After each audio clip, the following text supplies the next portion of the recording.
On November 5th, Mecklenburg County voters gave a thumbs down to a proposed sales tax hike that was sold by supporters as a way to fund the arts and parks in that county. That actually makes twice in 5 years that Mecklenburg voters have said no to a higher sales tax.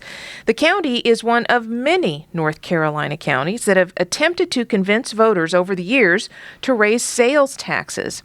Joe Coletti follows the sales tax hike effort in North Carolina. He's a senior fellow with the Locke Foundation. He joins us now to talk about some really interesting data on this. Joe, welcome back to the show. Glad to be here. In Mecklenburg County, there was a whole lot of money that was spent by supporters of the quarter-cent hike in the sales tax to try to get this passed, but it didn't make it. Give us a sense of the factions. What was the argument like in Meck? Sure. Yeah, there was, as you mentioned, a lot of money spent, over $1 million spent in favor of the sales tax hike, and the opposition group, the main opposition group, had about $1,000. There's some others money spent, but yeah, those were the odds that were there. And with that $1 million, that was coming from the Carolina Panthers and from the Chamber of Commerce and from a number of other organizations. And the votes kind of broke down the same way, that it was the downtown, or in Charlotte as it's called, uptown crowd, was in support of having this sales tax passed.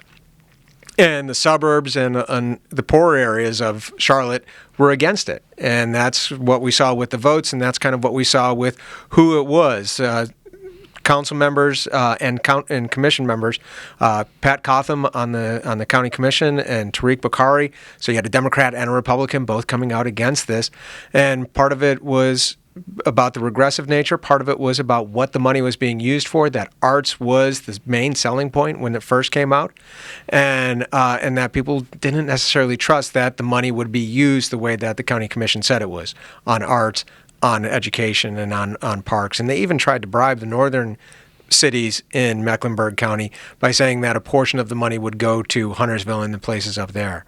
Didn't work. Interesting that was the messaging wrong, or are North Carolina voters, in this case those in Mecklenburg County, really paying more attention perhaps to fiscal issues and what's going to directly impact their wallet?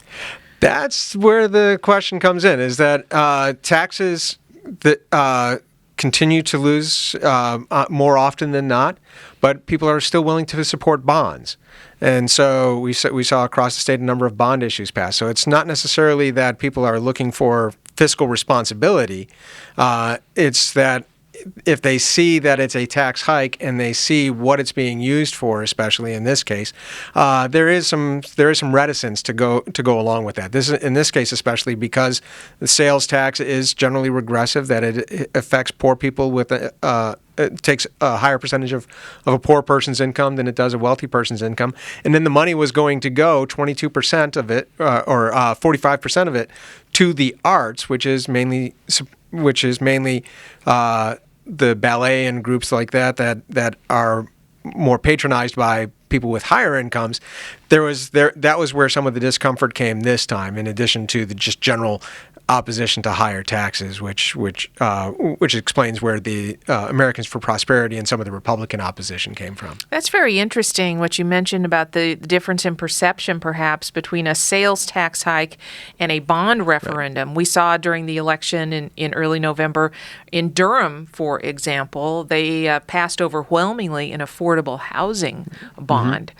So it might be the issue itself if people think that something is, quote, worth it or not. Yeah, and despite the language changes that the General Assembly has tried to impose on bond issues at the local level over time, they're still not necessarily. So there's partly the issue, what the money's going to be used for, affordable housing versus the arts, and the perceptions that go along with those, but also partly when a bond passes, people may go into it with an assumption that the city council or the county will be able to figure out how to use the money appropriately, so that we may not have a tax increase in the future. We recognize that it has a tax impact, but it may not necessarily mean higher taxes directly. So, and also that perception, I think, between sales tax, that means that's coming out of my purse right now, the next time I go to buy something, whereas that bond, it's kind of nebulous. Oh, who pays for it and when? Way down the road, I won't worry about that. Yeah, there is a delay between the bond vote and when that eventually gets translated into property taxes, because there's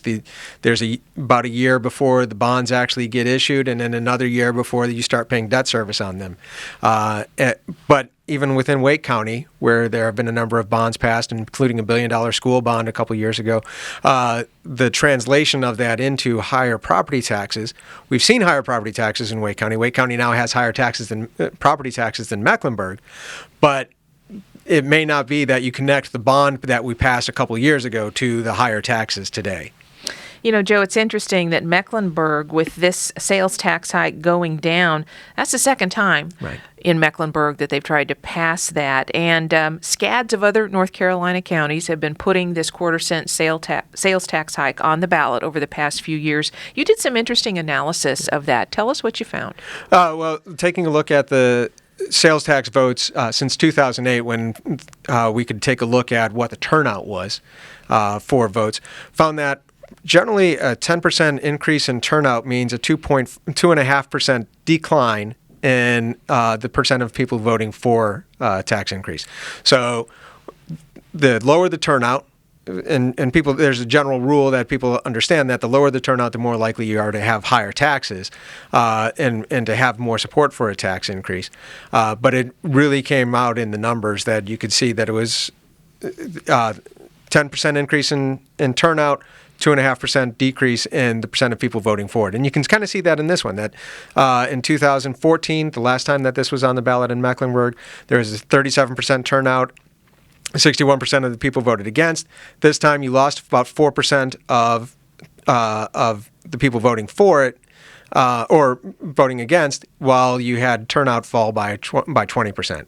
So but that's part of what this, the General Assembly has done on that side as well, is we want to make sure that these votes happen when there is greater turnout, when every precinct is voting. So Mecklenburg is one of only 2 counties where you can have a vote on a bond during a municipal election.